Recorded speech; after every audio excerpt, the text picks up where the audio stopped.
Durante décadas, extrañas luces en el cielo han alimentado historias de personas llevadas contra su voluntad. Desaparecen por horas o incluso días y regresan con recuerdos que no pueden explicar. ¿Fueron sueños, delirios o algo mucho más real?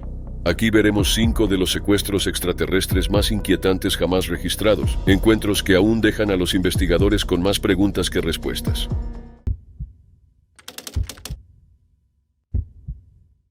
Era el 19 de septiembre de 1961. Betty y Barney Hill, un matrimonio de Portsmouth, Nuevo Hampshire, volvían a casa tras unas vacaciones en Montreal y las cataratas del Niágara.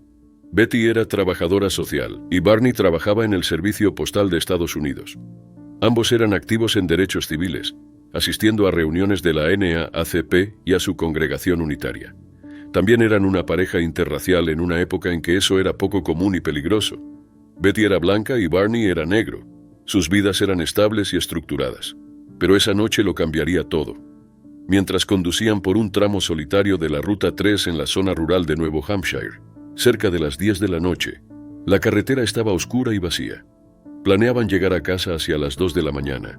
Entonces apareció algo extraño en el cielo. Betty lo vio primero, una luz brillante que se movía de forma inusual. Zigzagueaba, flotaba y se desplazaba de maneras imposibles para una aeronave normal. Al principio Barney pensó que era un satélite o un avión, pero comenzó a seguirlos, ocultándose tras los árboles, reapareciendo adelante y manteniéndose cerca durante kilómetros. Se detuvieron. Betty miró por los binoculares y luego describió lo que vio en una carta al mayor Donald Kehoe de NICAP, el Comité Nacional de Investigaciones sobre Fenómenos Aéreos. Dijo que era una nave con forma de disco, con luces azul blancas y ventanas, y detrás de ellas, figuras que los observaban. Barney salió con los binoculares. Luego dijo que la visión lo estremeció. A unos 30 metros de altura vio figuras humanoides con uniformes negros. Una lo miró directamente y pareció comunicarse sin palabras. Aterrorizado, corrió al auto y gritó a Betty: «¡Van a capturarnos!». Entonces todo se volvió negro. Cuando recuperaron la conciencia, estaban 35 millas más adelante, sin recordar cómo llegaron allí. Se sentían enfermos y desorientados. Los zapatos de Barney estaban raspados, el vestido de Betty rasgado con un extraño polvo rosado. Sus relojes se habían detenido, y el auto tenía marcas circulares en el baúl que hacían girar las brújulas. Días después, Betty comenzó a tener pesadillas vívidas, en las que era llevada a una nave metálica. Ella y Barney eran separados y examinados por pequeños seres grises. Recordó una larga aguja insertada en su abdomen y que le mostraron un mapa estelar. Los seres le dijeron que no entendería de dónde venían, pero le permitieron verlo. Barney trató de ignorar el hecho, pero desarrolló ansiedad, insomnio y úlceras. 2 años más tarde, el 14 de diciembre de 1963, conocieron al Dr. Benjamin Simon, psiquiatra y neurólogo de Boston, conocido por usar hipnosis para tratar traumas. Bajo sesiones hipnóticas separadas, sus recuerdos surgieron. Barney rompió en llanto al describir cómo fue llevado a la nave, puesto sobre una mesa y examinado. Dijo que tomaron muestras de cabello y uñas, y que algo frío tocó su cuerpo inferior. Sintió que los seres miraban directamente dentro de su mente. Betty recordó procedimientos similares, pero dijo que los seres eran calmos y curiosos. Dibujó el mapa estelar que le habían mostrado, el cual años más tarde fue relacionado por la astrónoma aficionada Marjorie Fish con el sistema estelar Zeta Reticuli. A unos 39 años luz, su historia, conocida como la abducción Hill, se volvió noticia nacional. En 1966, el autor John G. Fuller publicó The Interrupted Journey, y en 1975, su historia se convirtió en una película para televisión protagonizada por James Earl Jones y Estelle Parsons. El Dr. Simon creía que los Hill vivieron algo traumático, pero pensaba que era psicológico, quizás moldeado por el estrés, sueños vívidos y los temores de ser una pareja interracial en la América de los 60. El historiador Matthew Bowman sugirió luego que su historia reflejaba miedos más profundos sobre el control y la violación, experiencias comunes a su realidad social. Barney murió en 1969 a los 46 años. Betty continuó hablando en público y afirmó haber tenido más encuentros, aunque con el tiempo se volvió una figura más controvertida. Murió en 2004. Hoy la abducción Hill sigue siendo uno de los casos más documentados y debatidos de su tipo. Era agosto de 1976 en el norte de Maine. 4 hombres, Jack Weiner, su hermano gemelo Jim Weiner, su amigo Chuck Rack y el veterano de la Marina Charlie Foltz, partieron para una excursión de 2 semanas en lo profundo del bosque de Allagash. Jack, Jim y Chuck eran estudiantes del Massachusetts College of Art and Design. Charlie, el mayor, tenía experiencia militar y actuaba como su guía. El plan era simple: dejar atrás el ruido cotidiano y pasar los días remando, caminando y pescando. Pero su escapada tranquila se convertiría en uno de los casos de encuentros con ovnis más conocidos e inquietantes de Estados Unidos. Y durante años, ninguno entendió realmente lo que ocurrió, hasta que comenzaron las pesadillas. El bosque de Allagash abarca miles de hectáreas de ríos, lagos y bosques vírgenes. Es una de las zonas más remotas del estado. Para llegar, el grupo escaló el monte Catacdin, luego tomó una avioneta hasta Shin Pond, antes de comenzar su viaje en canoa más adentro del bosque. Varios días después acamparon cerca de Mud Brook. Cuando cayó la noche, Jim vio algo extraño sobre los árboles. Un objeto brillante, mucho más que cualquier estrella, flotaba en silencio. Tomó sus binoculares. Tras 15 o 30 segundos, la luz colapsó hacia adentro y desapareció. La visión lo inquietó, pero continuaron con sus planes. 2 noches después, en Smith Brook, a orillas del lago Eagle, se preparaban para pescar de noche. Antes de salir, construyeron una enorme fogata con troncos gruesos, esperando que ardiera por horas y los guiara de regreso. A unos 400 metros del lago, Chuck sintió que alguien los observaba. Giró y volvió a verla, la misma luz brillante, pero esta vez era más grande y cercana. Chuck la describió como una esfera luminosa de unos 25 metros de ancho, cambiando entre rojo, verde y blanco, completamente silenciosa. Iluminaba las copas de los árboles como si fuera de día. Sin saber qué era, Charlie lanzó una señal SOS con su linterna. El objeto respondió. Se lanzó hacia ellos a gran velocidad y se detuvo a unos 15 metros sobre la canoa, proyectando un haz de luz amplio sobre el agua. El pánico los invadió. Remaron con fuerza, algunos incluso con las manos, pero la luz los siguió, cálida y envolvente. Entonces todo se volvió negro. Lo siguiente que recordaron fue el roce de la canoa contra la orilla. La luz flotaba en silencio, osciló un momento y luego cruzó el lago y desapareció. Cuando miraron la fogata solo quedaban brasas, aunque debía seguir ardiendo por horas. Agotados, se durmieron.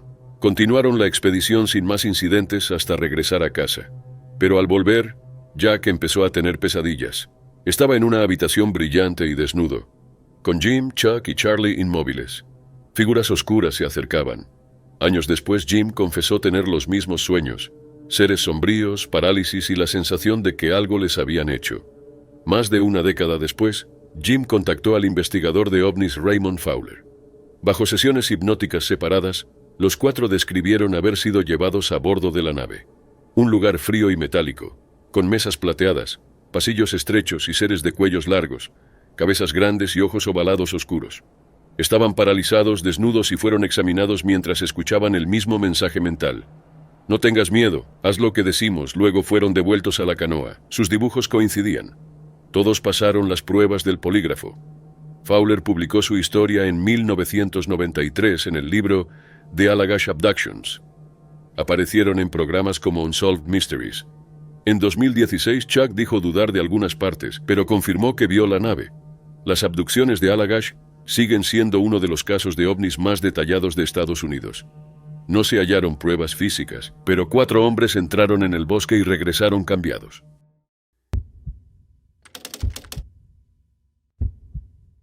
Era el 5 de noviembre de 1975, en los oscuros bosques del Parque Nacional Apache Sitgreaves, cerca de Heber, Arizona. Un equipo maderero de 7 hombres terminaba su jornada. Su líder, Mike Rogers, conducía la camioneta, y a su lado iba Travis Walton, de 22 años. La vida de Travis no había sido fácil. En 1971, él y el hermano menor de Mike, Carl, fueron detenidos por irrumpir en una oficina y tomar cheques de la empresa. Recibieron libertad condicional y sus antecedentes fueron luego eliminados. Para 1975, Travis trabajaba para la compañía maderera de Mike bajo un contrato del Servicio Forestal de Estados Unidos, para aclarar más de 1,200 acres de bosque en Turkey Springs. Pero el trabajo iba mal. Mike había ofrecido una tarifa demasiado baja para ganar el contrato. El progreso era lento, el ánimo bajo y estaban muy retrasados. El 20 de octubre, Mike incluso avisó al servicio forestal que podrían no cumplir el plazo, arriesgando una multa de $2.500 y la prohibición de futuros contratos. Esa misma noche, Mike y Travis vieron una película en televisión titulada The UFO Incident, basada en la historia de Barney y Betty Hill, otro supuesto caso de abducción. Tras el film, Travis comentó que le encantaría ver un platillo volador de cerca algún día. 15 días después, algo extraño ocurrió. Según el grupo, conducían por el bosque al anochecer cuando vieron un objeto brillante flotando sobre los árboles. Travis bajó del vehículo y caminó hacia él. Un rayo de luz lo alcanzó y cayó. Los demás aterrados huyeron en el camión. Minutos después regresaron.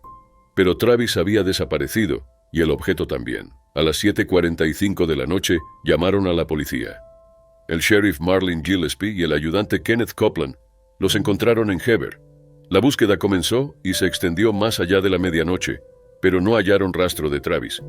Alrededor de la 1:30 de la madrugada, Mike y Copeland informaron a la madre de Travis, Mary. Su respuesta tranquila. Bueno, así pasan estas cosas, los dejó inquietos. Al día siguiente, más de 50 personas buscaron en el bosque con perros y helicópteros. Aún así, no hubo señales de Travis. Extrañamente, Mary pidió que suspendieran la búsqueda, diciendo que no creía que él estuviera en esta tierra. Los medios pronto difundieron la historia. Para el 10 de noviembre era noticia nacional. Un investigador de ovnis entrevistó a Mike y al hermano de Travis, Dwayne, quienes parecían inusualmente calmados. Dijeron que Travis regresaría e incluso mencionaron el contrato forestal, insinuando que el hecho podría considerarse un acto de Dios que salvaría su trabajo. Dwayne también reveló que su familia siempre había estado fascinada por los ovnis. Dijo que él y Travis habían acordado que, si alguna vez veían uno, intentarían acercarse. El 11 de noviembre, los 6 miembros del equipo se sometieron a pruebas del polígrafo. 5 las pasaron. Una fue inconclusa, pero ninguno admitió haber dañado a Travis. En la madrugada del 12 de noviembre, Travis llamó a su hermana desde un teléfono público. Cuando su cuñado confirmó su identidad, avisaron al sheriff. Dwayne fue a buscarlo, pero no lo llevó al hospital. En cambio, contactó a un hipnoterapeuta llamado Lester Stewart a través de un investigador de ovnis. Stewart dijo que Travis lucía confundido y tenía una pequeña herida punzante en el brazo, similar a una inyección, pero se negó a hipnotizarlo. 2 médicos examinaron a Travis. Confirmaron la herida y estimaron que tenía unos 2 días, pero Dwayne no permitió tomar fotos ni hacer preguntas detalladas. Poco después, Travis y Dwayne fueron a un hotel en Scottsdale, pagado por The National Enquirer. A cambio de su historia, Travis recibió $5,000. En lugar de cooperar de inmediato con los investigadores, participó en pruebas organizadas por grupos de ovnis. Un examinador dijo que parecía estar mintiendo. Aún así, el tabloide publicó su relato y les otorgó un premio al mejor caso ovni del año. Travis luego afirmó que despertó dentro de una habitación brillante, vio pequeños seres calvos y fue guiado por figuras humanas antes de despertar en una carretera. Años después, los escépticos sostuvieron que todo fue planeado. En 2021, el investigador Robert Schiffer sugirió que el ovni pudo ser el reflector de una torre de vigilancia. Ese mismo año, Mike Rogers admitió que el hecho fue inventado, pero luego se retractó. Travis aún defiende su historia. Escribió el libro The Walton Experience, que inspiró la película de 1993 Fire in the Sky. ¿Desapareció Travis Walton durante 5 días tras un encuentro con algo más allá de nuestro mundo? ¿O fue un plan para crear uno de los misterios más famosos en la historia de los ovnis?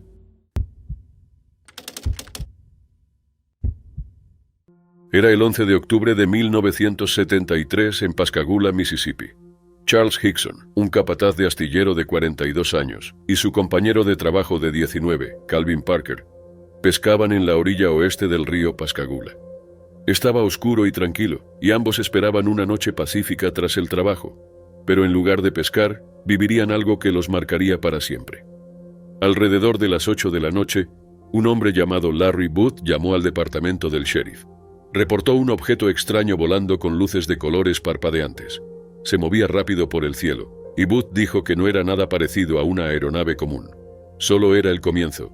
Poco antes de las 11, Hickson y Parker entraron a la oficina del sheriff del condado de Jackson, pálidos y temblando. Dijeron que estaban pescando cuando oyeron un fuerte zumbido. 2 luces azules aparecieron, y un objeto ovalado, de unos 30 a 40 pies de largo y 8 a 10 de alto. Flotaba a pocos pies del suelo junto a la orilla. Entonces se abrió una puerta, y 3 seres extraños flotaron hacia afuera. Medían cerca de 5 pies, y tenían piel gris y arrugada. Sus cabezas parecían unidas directamente a los hombros, sin cuello visible. En lugar de nariz y orejas, tenían 3 salientes puntiagudas, una en el centro y 2 a los lados. Sus brazos terminaban en pinzas y sus piernas parecían fusionadas con pies planos y anchos, se movían de forma mecánica. Hickson dijo que los seres flotaron hacia ellos. Parker se desmayó del miedo, pero Hickson siguió consciente. Los seres levantaron a ambos y los llevaron dentro de la nave. Hickson contó que lo colocaron en una sala brillante, suspendido en el aire, sin poder moverse. Un gran ojo con forma de balón, de unas 6 a 8 pulgadas de ancho, escaneó su cuerpo como una máquina. No sintió dolor, pero no podía moverse. Más tarde Parker recordó más detalles bajo hipnosis. Dijo que estaba consciente, pero demasiado asustado para hablar. Describió que lo colocaron en una mesa inclinada en otra sala, y que fue examinado por un ser con aspecto más femenino. Afirmó que se comunicó con él mediante pensamientos, y le inyectó algo, diciéndole que fue elegido por una razón específica, aunque nunca explicó cuál. Después de unos 20 minutos, los seres devolvieron a ambos hombres a la orilla. La nave se elevó en silencio y desapareció en el cielo. Al principio, los hombres se quedaron en el auto, demasiado asustados para contar lo ocurrido. Intentaron llamar al periódico local, pero estaba cerrado. Así que fueron a la oficina del sheriff. El capitán Glenn Ryder notó olor a alcohol en Hickson, quien admitió haber tomado un poco de whisky para calmarse. Pero Ryder creyó que su miedo era real. Los agentes grabaron a los hombres en secreto, esperando atraparlos mintiendo. En cambio, la cinta mostró pánico. Parker dijo, «No lo soporto. Me estoy volviendo loco». Hickson respondió, «¿No lo podés creer? Nadie lo va a creer». Al día siguiente, el Mississippi Press publicó la historia. En pocos días se difundió por todo el país. Hickson pasó la prueba del detector de mentiras. Parker la rechazó por razones de salud. Ambos fueron examinados en la base aérea Kisler, donde no hallaron heridas ni radiación. Con los años, Hickson apareció en programas y escribió un libro titulado UFO Contact at Pascagoula. Parker publicó el suyo, Pascagoula, The Closest Encounter, en 2018. En 2019 colocaron una placa conmemorativa en el lugar. En 2023, una mujer llamada Maria Blair declaró que ella y su esposo vieron el suceso esa noche. Su relato coincidía en muchos detalles y nunca cambió en múltiples entrevistas. Parker dijo que luego volvió a ver la misma nave y recibió otro mensaje de los seres, que describió como pacífico y espiritual. Falleció en agosto de 2023 tras una enfermedad, pero compartió su historia una vez más en el documental de Netflix Files of the Unexplained, estrenado en 2024. Hoy Pascagoula celebra un festival anual para recordar el incidente. Décadas después, la gente aún debate qué ocurrió realmente aquella noche, pero Hickson y Parker jamás cambiaron su versión.